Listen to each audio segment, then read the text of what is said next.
into Minty. Remember that car that I spoke about loads and didn't appear at all last year? Or maybe appeared like very, very briefly then disappeared again. Well, last year was a bit of a challenge.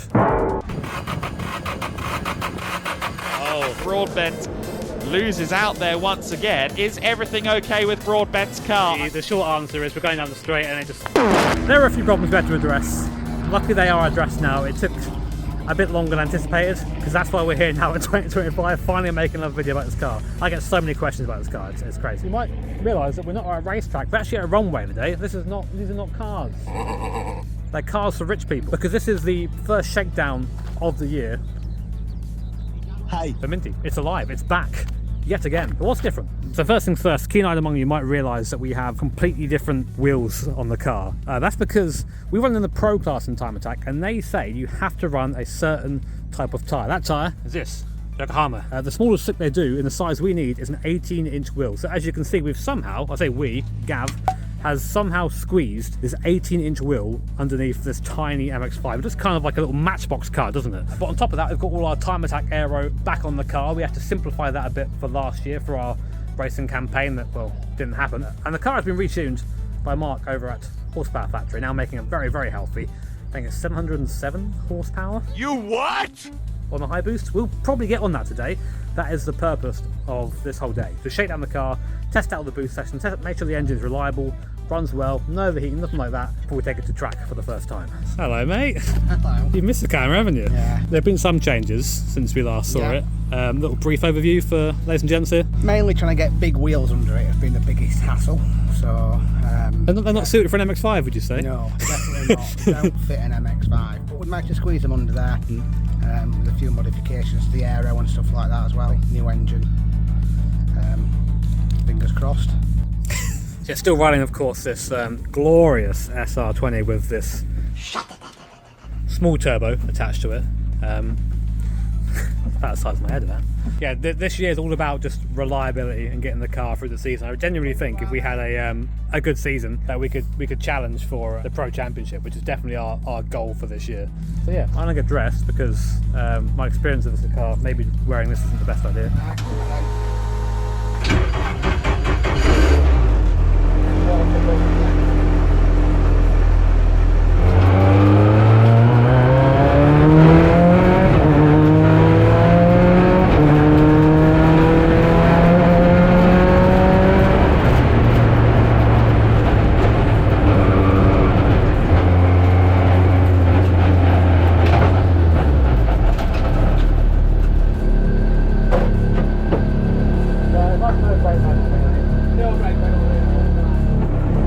Super basic little run up and down there, not very interesting to watch, but interesting because my brake pedal doesn't really work at the moment, so we'll try and get that sorted. The thing is, we used to have to run these tiny little wheel woods, see down here? We used to have to run that because our wheel was such a different size, and now we've got these 18s on, we can fit some like massive old brakes on, so that's definitely going to be the next upgrade before we hit Time Attack this season, I think. Sounds mean. Paul's nice, just running it up and down, which is kind of the basic you can really do right now. Mark's having a look at the data, Gav's having a look at the geo to make sure everything's as it should be. We'll go do it again. This is the not so glamorous side of trying to build your own racing car. Anything interesting turn up there in your laptop? Or? I only just pulled the data, I haven't had a look, buddy. So it's still alive though, that's the that's the first thing, yeah. So the purpose of the shakedown is to try and find any issues the car has before we take it to circuit, because I don't want to be going into a corner at 100 billion mile an hour and then nothing works. And I was about to have one very spectacular looking issue.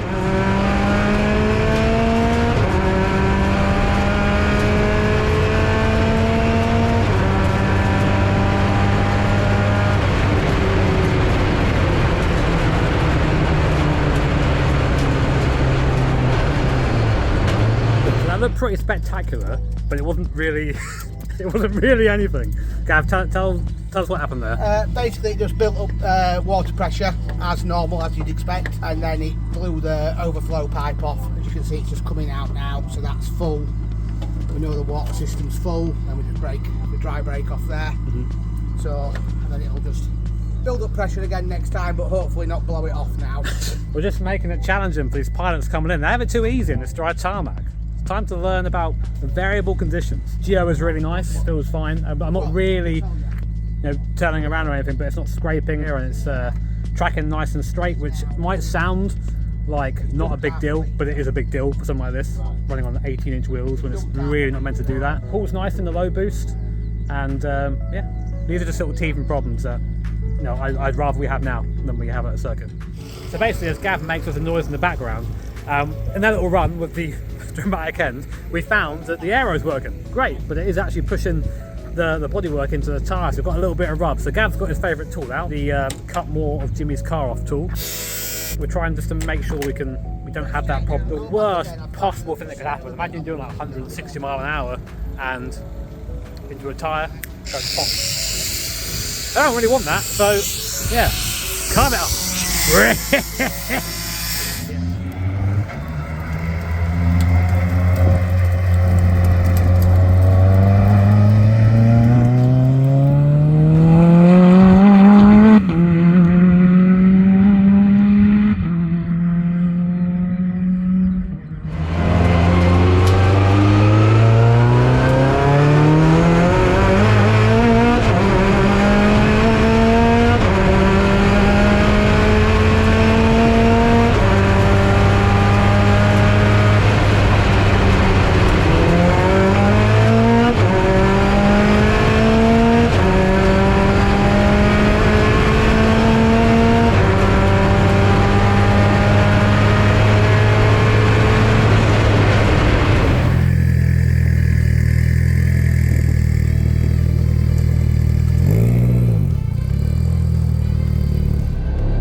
So laptop out.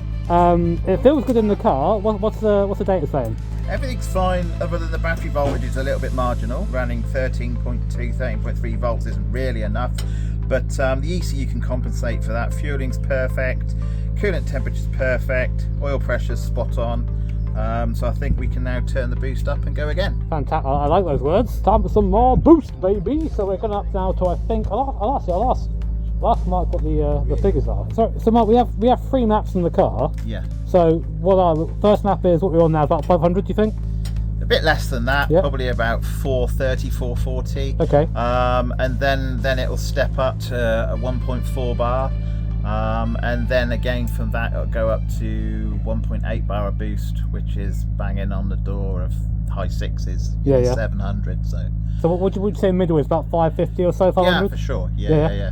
Lovely. And we're struggling with grip now, so let's see how we go. Yeah, so far super positive. We've run it up there on the mid boost, which is sort of 5 to mid 500s. We're going to do a couple more runs of that because really we're here today just to really put it through its paces and make sure that it's fine. Every run we come in, Mark plugs in the laptop, we check it all over, go back out again, go out, plug in the laptop. It's one of those sort of days today. We are working towards running the higher power. It's a nice day for it. Like, it's kind of quiet, so all we've got to do is make sure we don't run over any planes, and we're good. At first I wasn't convinced on these wheels in this car, but the more I look at it, the more I'm like, yeah, actually, you know what, they're a bit big, but they look sweet, I think. We'll say a big shout out to Advan. They helped us out a lot with these wheels here, so if you're interested in getting a set for yourself for your race car or road car, then link down below in the description. So another little gadget that we've got for this season, as I said, is this Garmin here. And the reason why we're setting it up now is because we're going to try and get some sort of speedo. Because we haven't got a speedo in this. We've got, oh shit, that's fast, and oh shit, that's a bit faster, and oh, that's not very fast. So this is going to tell us, hopefully, if we are going fast or not. So there are, of course, like quite a few race car systems available, like V-Box, AIM, stuff like that. But something that's cheap and quite easy to whack in is this Garmin. I've seen so many people use it. I thought, okay, well, we'll just try it in the Time Attack car and see how it is. So hopefully we should have maybe some data on the next run for you guys to watch, maybe the speed. I'd love to know how fast we're getting. My butt says about 120, 130. So something else new for this year is we have a special little button on our steering wheel. Basically just here, a lot of the lads in Time Attack have something similar, and this just gives us basically the full map on a switch on the button. So we can be in the lowest map, touch that, and suddenly 700 horsepower, which of course you hope not to press by mistake, because you might end up just I'm not sure if that's something that you want to use over maybe just using the top map instead. We'll experiment with it. We'll see. I don't know if it works yet, so we're going to try it out probably on our next run and see what the full whack of this horsepower feels like.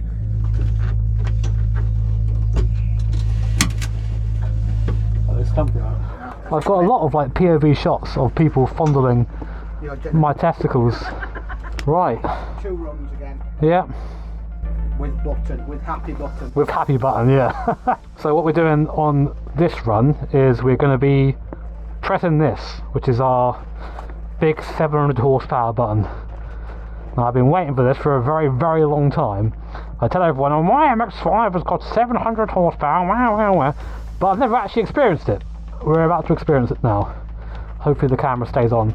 You've got the helmet cam, the one up there isn't really working, so soz about that. I'm going to make sure my belts are tight for this, I think. So we're in the middle boost here, and this gives us that. Also, what the hell is that? That is so cool, like a drone. Race me. Right. Oil pressure. Yep. Pump. Water pump. Yep. Go.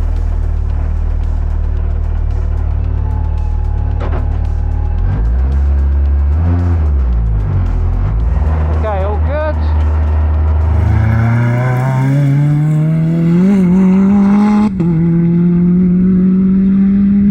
Right, so second gear, we're going to hit the button in third.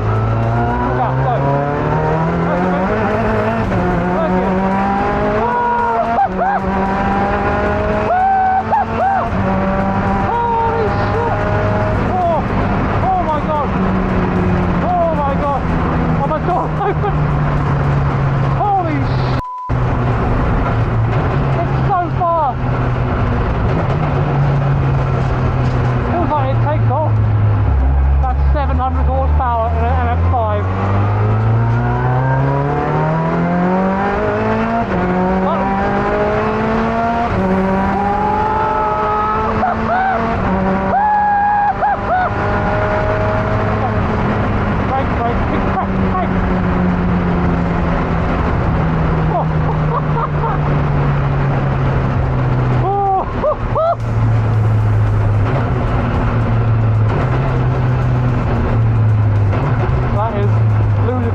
Please tell me that's still blinking, right? Holy shit. That's how you do it. How's she looking after that, Mark, all right? Perfect. Yeah? Yeah, everything's spot on. That's exactly what I want to hear. We're all happy, yeah. And the data's happy, which is most important. Good day. Very good day, apart from there's probably a stain in my suit now. That's all right. That's some power. That is some power. It's different. Like, I've driven cars with that sort of power previously, but not what is basically a fiberglass coffin. We're going to have a good year. I can feel it. And speaking of a good year, the racing year for Minty Time Attack UK starts on the 3rd of May at Cadwell Park, where we'll be trying to take on this thing.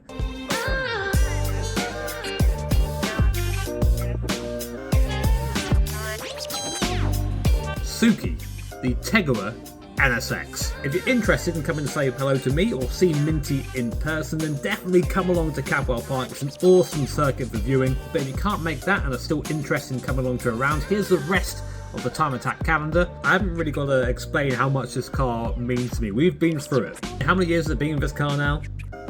It's been difficult, I'm not gonna lie, but I've always persevered because I love what this car is and I can see what it can be. But anyway guys, thank you so much for watching. Take care, have an awesome day. See you next time.